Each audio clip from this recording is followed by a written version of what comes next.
Et avec les années, je me suis mis comme tout le monde au recyclage. J'ai commencé à entendre parler un peu plus des énergies renouvelables.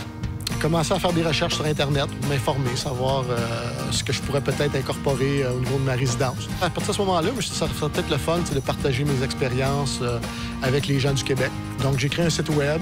L'année d'après, je découvrais les chauffeurs solaires. C'est un bon investissement, mais j'étais informaticien, donc il y a une partie quand même technologique qui m'intéressait. Il y a un absorbeur à l'intérieur qui est une plaque de cuivre qui est recouvert d'un film qui fait en sorte que les rayons infrarouges, lorsque ça frappe la plaque, ne sont pas reflétés. En arrière de cette plaque-là, il y a un échangeur de chaleur. Puis lorsque le système détecte que la température à l'intérieur du panneau est supérieure à la température dans la pièce à chauffer, la plaque va léguer sa chaleur à l'air, de l'air chaud qui va être ressoufflé dans la maison. Ensuite, j'ai un chauffe-eau solaire sur le toit pour préchauffer l'eau qui s'en va au chauffe-eau.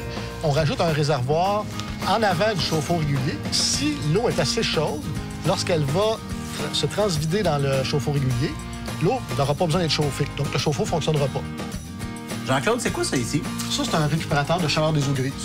C'est un dispositif dont le but est de récupérer la chaleur de l'eau qui est évacuée lorsqu'on prend notre douche. L'eau froide qui vient du réseau d'aqueduc, qui l'hiver peut être aussi froide que 2 degrés Celsius, va venir passer ici, s'entortiller dans le serpentin, puis l'eau chaude va léguer sa chaleur à cette eau froide-là. Donc, lorsqu'on va ressortir du dispositif, l'eau froide va gagner beaucoup de degrés Celsius. Tu as également une station météo qui te sert à quoi, au juste? Oui, c'est une station météo qui me permet de connaître la puissance du soleil. J'ai greffé des sondes avec tout ce système météo-là pour pouvoir prendre des relevés en temps réel sur mes différents systèmes. C'est publié sur mon site web à toutes les 10 minutes. Comme ça, on peut avoir des chiffres concrets. T'es vraiment passionné? Oui, oui.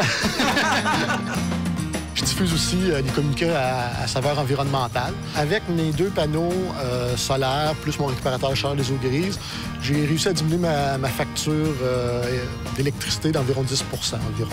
Donc, c'est à peu près impossible, ou en tout cas très difficile, de rentabiliser ce genre d'installation-là. Lorsqu'on le fait peut-être plus pour des raisons environnementales.